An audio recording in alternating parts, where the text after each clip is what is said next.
Hello, I'm Dr. Jason Ryan, and welcome to Module 5 of the Heart Talk video series discussing palliative care and end of life. Palliative care is symptom therapy without affecting the underlying disease process, and palliative care does not require the patient to be in the final months of life. It can be given concurrently with curative therapy. Very different from palliative care is hospice, which is treatment only for the final 6 months of life.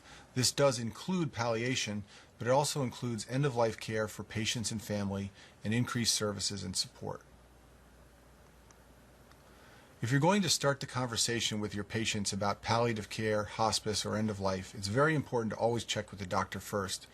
One of the most frustrating things for patients and families is if their providers give different opinions on prognosis and treatment regimens going forward.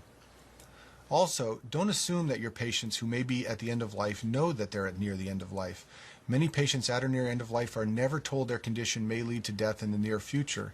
And in fact, just being in a hospital surrounded by medical professionals and medical technology can often lead patients to presume that there is some curative therapy out there for them. One thing that can be helpful when you begin the discussion is to encourage your patients to think about what's most important. Are they interested in staying out of the hospital? Are they hoping to return to a previous level of function? Do they want time with their family?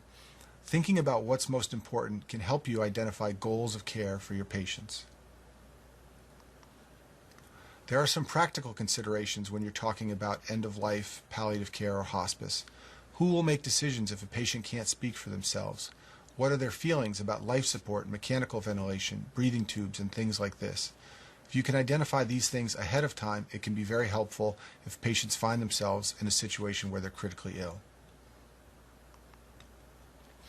And finally, these conversations need to be ongoing.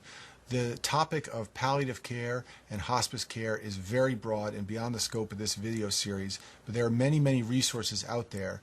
But suffice it to say that these conversations take a long time and very little is accomplished in one discussion.